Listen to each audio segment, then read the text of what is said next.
Okay, so you're looking for a dog trainer in Sunnyvale. It can feel like a big decision, right? Well, you're in the right place.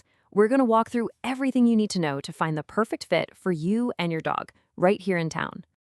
Life with a dog in Sunnyvale is awesome, but let's be real, it has its own quirks. You're trying to walk past a busy tech campus or just find a chill spot on a crowded patio. This is all about making that experience great for you and your best friend. So let's start with training specifically for life in Sunnyvale. Just think about your day-to-day here. Wouldn't it be great to have a calm walk down El Camino Real or relax on a cafe patio downtown without any drama?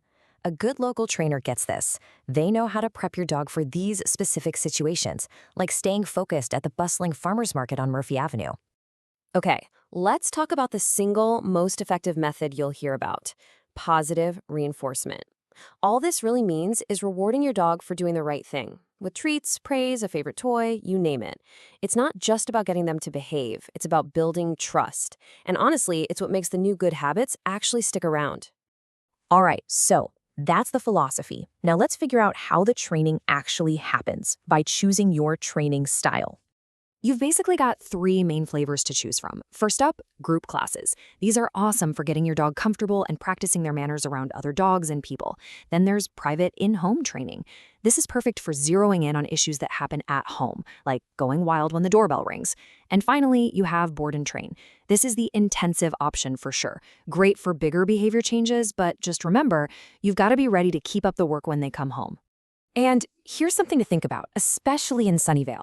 Using humane, positive methods isn't just about being nice to your dog. It's actually safer for everybody. And, when you're living in some of the denser neighborhoods around here, keeping things peaceful with your neighbors, that's a huge plus. Okay, so how do you really know if a trainer knows their stuff? Let's talk about decoding their credentials. Yeah, all these letters can look like alphabet soup, but they actually mean something. So for general skills like puppy manners and basic obedience, you want to look for KPA-CTP or CBDT-KA. If your dog is struggling with something like fear or reactivity around other dogs, a certification like IABC-CBDC is what you're looking for. And for more serious issues, something like CBCC-KA tells you that trainer has a really high level of expertise. And here's why looking for those credentials is so important here. California actually doesn't require any special license for dog trainers.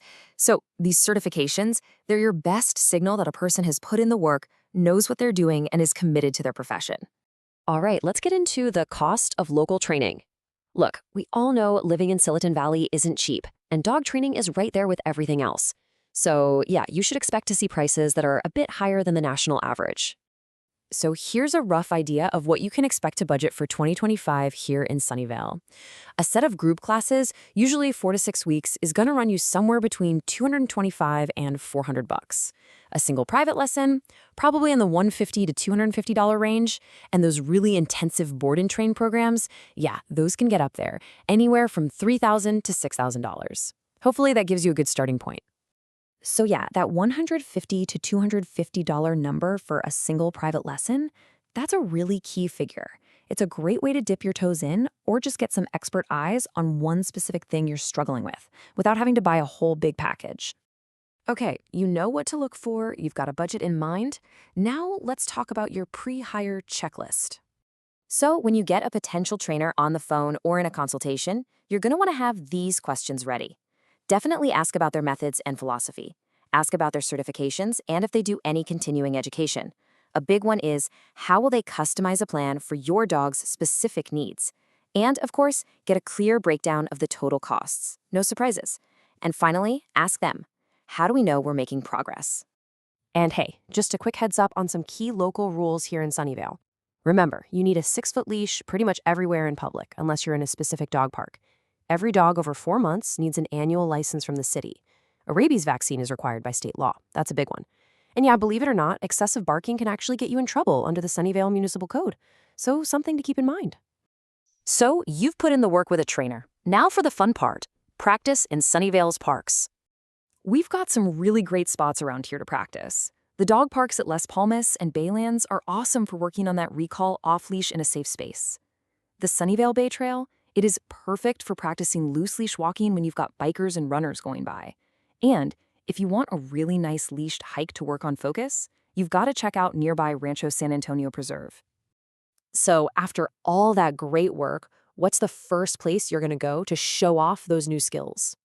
At the end of the day, a well-trained dog just makes everything easier and more fun. We're talking about quiet nights at home, stress-free walks through downtown Sunnyvale with your friends.